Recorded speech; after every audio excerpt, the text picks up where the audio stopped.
You want to know how to do some proper web scraping? Well, don't I have something for you. In this video, we're gonna take a look at how to web scrape with Puppeteer. If you didn't know, Puppeteer is like a browser that you can control from the server, which is kind of a weird concept to think about, but it's really cool. The implementation is very good. And it has a lot of advantages over just using the regular fetch API that I've showed you in one of the previous videos to handle web scraping.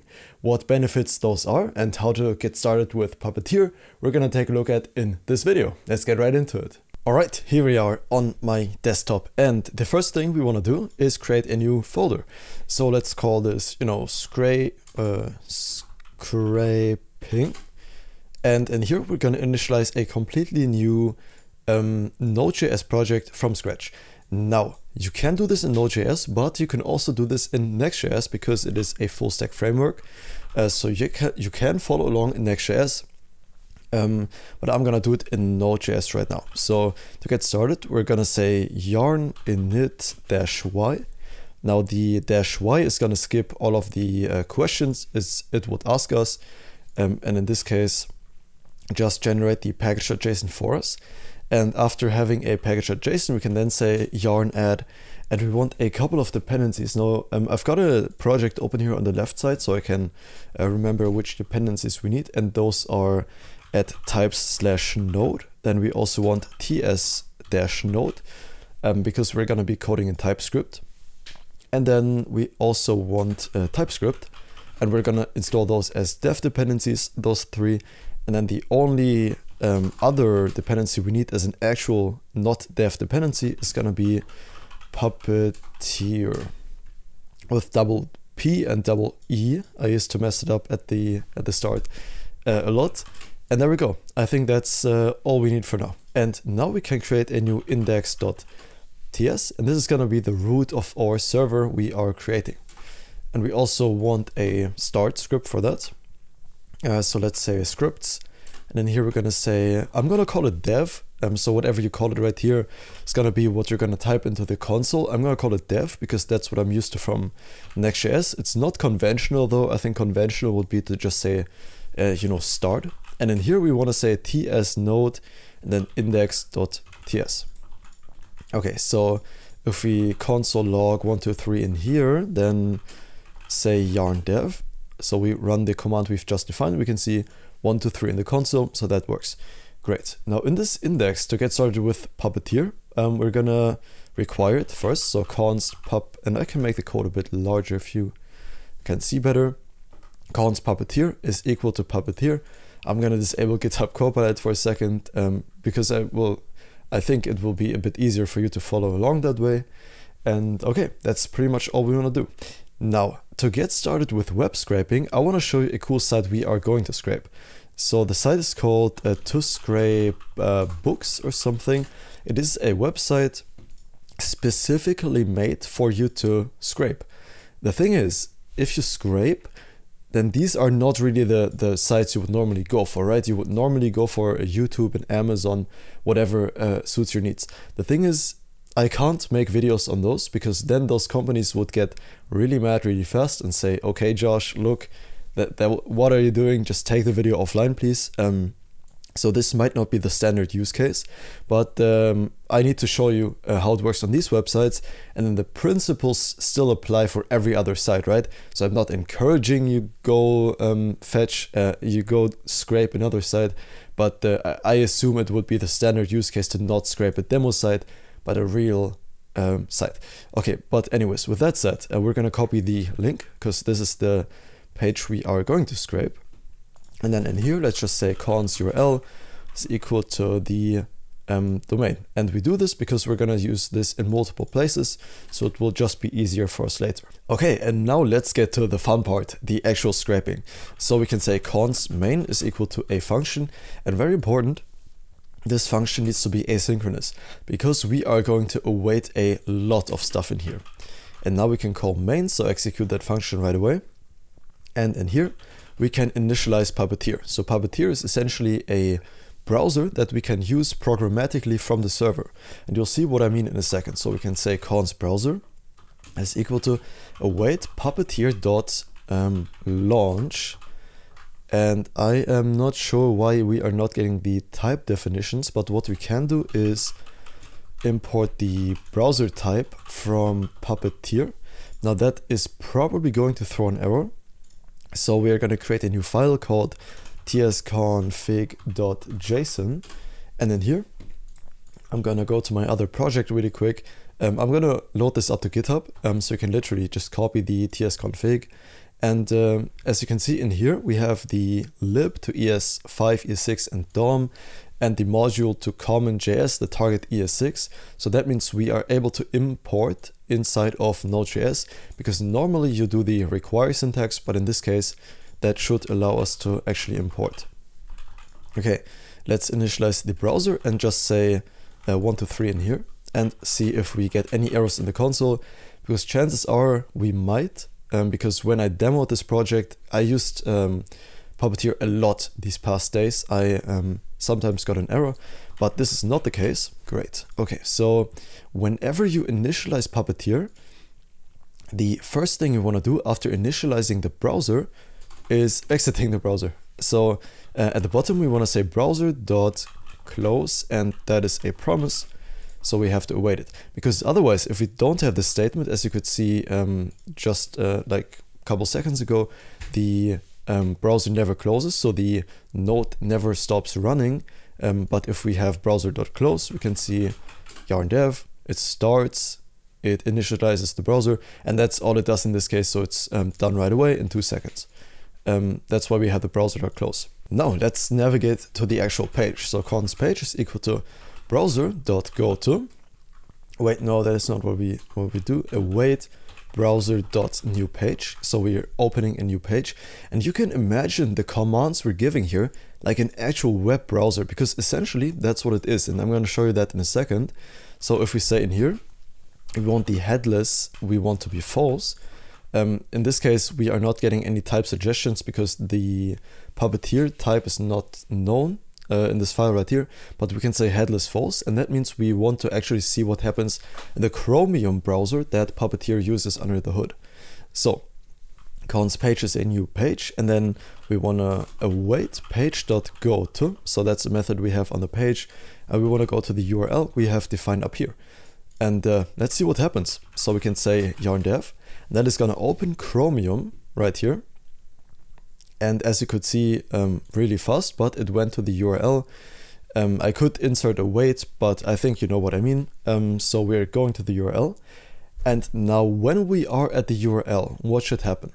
So we're in this URL in the Chromium browser that we control using Puppeteer. What do we want to happen? Inside of this website, we want every title, every image, we want the price and the rating, right? So this is the data we want to fetch, and we want to store that data inside of a JSON file. So we could store it in database, save it as JSON. So we can actually build an API from this later. Not in this video though. So first off, we want to get, for example, all the titles. So let's go into here, and we get a method called evaluate. And with this evaluate, we always want to return a value. So we can say book data is equal to await, and then await page.evaluate. Now, what this evaluate does, essentially it takes all the code in the website and is like, okay, hold on a minute, let's stop right there.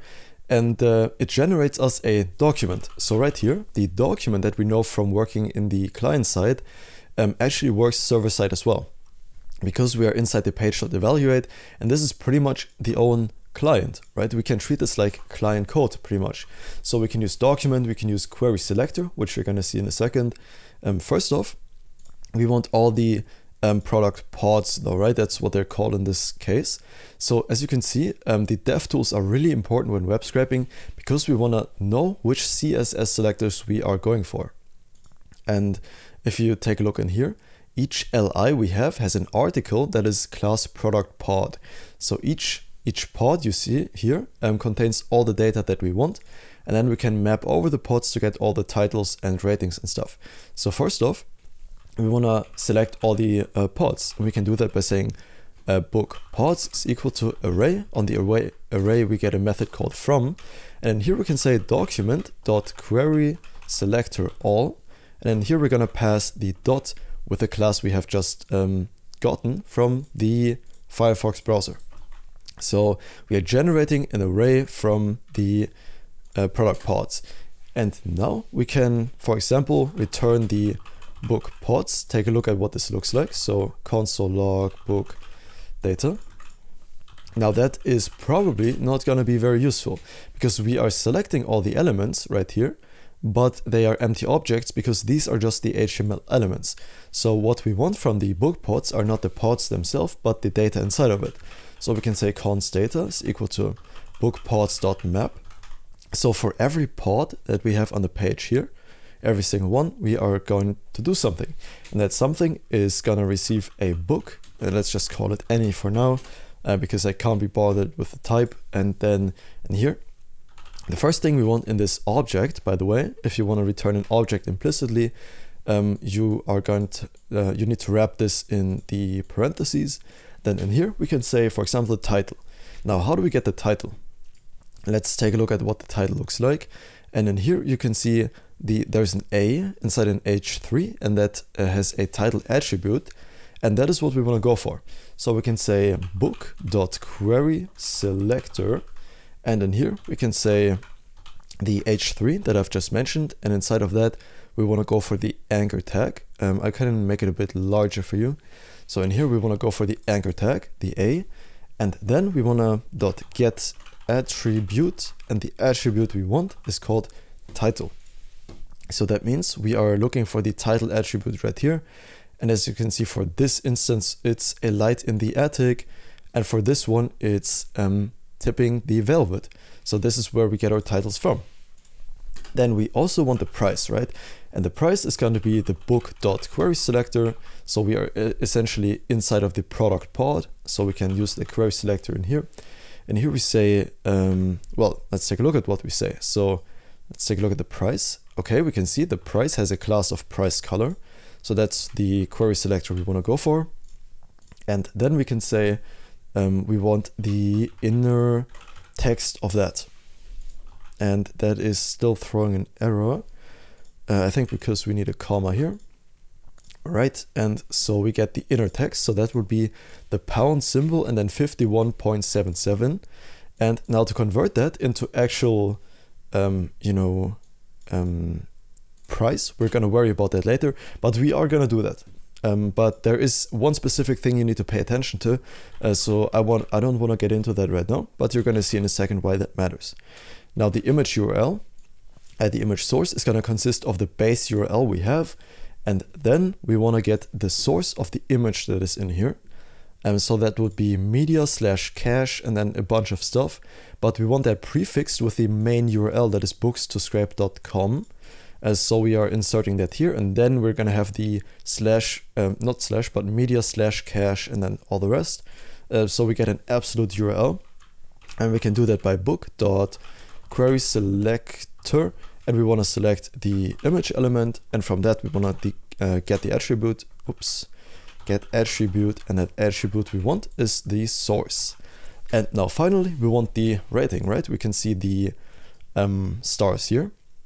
Now, getting the ratings also needs some kind of conversion, because as you can see, it says P class star rating, and then it has the string 1. So that's what we need to convert to an actual number. But for now, let's say rating is the book.query selector. We want the .star-rating, because that's the class of this P right here.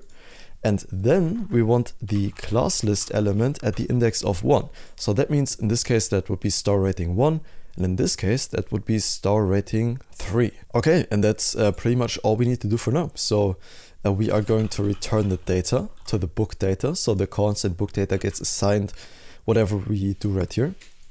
And then we're logging out the book data. So let's say yarn dev, and you're gonna see a bunch of JSON, hopefully. No, we get a reference error, URL is not defined. Okay, so let's take a look at what happens. So the URL is defined right here, right? But we are using it in here. And as I mentioned earlier, this evaluate function needs to be treated like its own client. And when you treat it like its own client, you can see it doesn't know what the URL is because it's defined outside of the scope of this exact client. Now, one way to fix that would be to just copy the URL into here. So it is in the scope, but then, you know, that wouldn't really be the point of having one constant. So you need to still change things at 2 instances, and that doesn't make sense. So what we can do is pass whatever we want as the parameters, as the parameters of the page.evaluate, and then also have them, oh, no, not there, but we want them right here, right? No, that is, oh, we want it down here. Never mind. We don't want it there. We can remove that.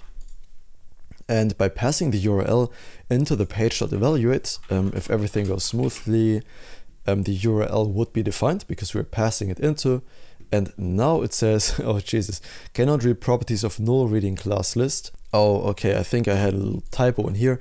So what is useful to do is just go into here and literally just copy paste the class instead of typing it like I did with this one. So it said start rating, and obviously that doesn't work. It won't find the element, and then it can't go into a class list of the element that doesn't exist.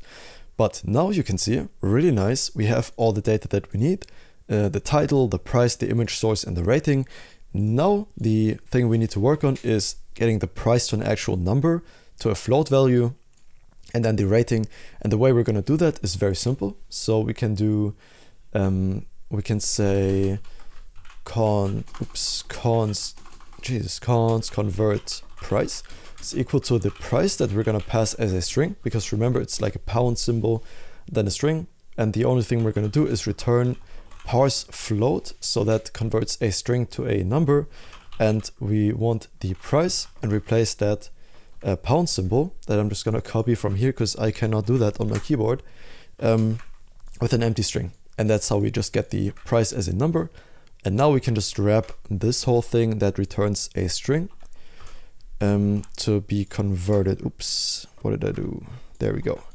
And now if we run that again, you should see that the price is an actual number now that we can work with. Very nice, on the front end or on the back end with an API to convert it further. Okay, and for the convert rating, I'm gonna do something that is kind of, you know, it's not advanced coding, it's pretty much just a big ass switch case statement. So we can convert the string that we get to you know, actual numbers. It's nothing fancy, just literally copy paste it, and then we can wrap the rating inside of the convert rating. And that way, instead of having the string like 2 or 1 that nobody can work with, when we run this again, you're gonna see that we are going to get this as an actual number, and we can work with that, compare the numbers, because you can't compare the string that says 1 to the string that says 2, right? And okay, with that done, that is pretty much the most important stuff done. Now, when we want to save this, for example, as a JSON, we can do that, and that's what we're going to do right now. But also you can save this to a database, right? You can have a cron job that does this query every like 1 hour on the server, save it to a database, and then build an actual API from that. So that could be something that we get into in a future video, maybe, because to me that sounds really interesting. So to write the JSON data, we need the file system that we get in like natively in Node.js, and then we can say fs.write file, and we're gonna call it, let's call it data.json, and we're gonna pass the json.stringify of the, what did we call it? Call it book data. So let's call it book data down here. Then if we get an error that I'm not gonna bother with typing out, if we get it, we're gonna throw it, and else we're just gonna say successfully saved JSON. There we go. And now, if everything goes smoothly, we are gonna be able to see that it saved the, wait, no, that's data.json. Looks really bad, but if we use Puppeteer, we can see it's 122 lines of one array that it has a lot of objects, and yeah, we can see the title, the price as an actual, you know, number, the image source, and let's check if those work. those do work. So we get the actual images and then the rating. Nice. Okay, I'm really happy with that result. Now, we did this on a demo site, right? On this website that allows everyone to enter and has no login or whatever. In the next video, or one of the next, we're gonna get into advanced Puppeteer concepts. So for example, if you go to bot. Was it this domain? I think it was. If you go to this domain, you can see with a normal browser, the most stuff is ticked green, right? But if you go into the file right here, and let's say we want to go to this URL, and then instead of having all this stuff, we just want, and we don't need that anymore as well. We're not going to write any data. We just want to await a page.screenshot and save that as, let's save that as bot.png. Wait, nope, that doesn't work. Path, that's what it was, bot. Let's call it JPEG. And if we turn the headless to true, so it's not going to use our own browser, but it's going to work under the hood, and then execute this code, we are going to see, yes, this is what we're going to see.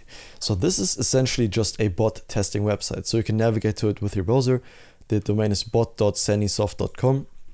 And a lot of stuff is green and a normal user agent, like a normal user browser.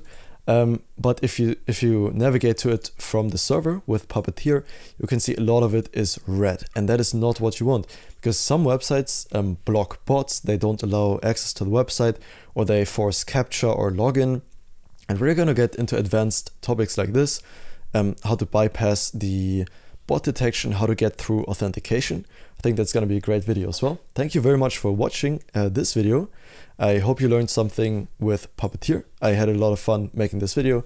See you in the next one. Have a good one, and bye bye.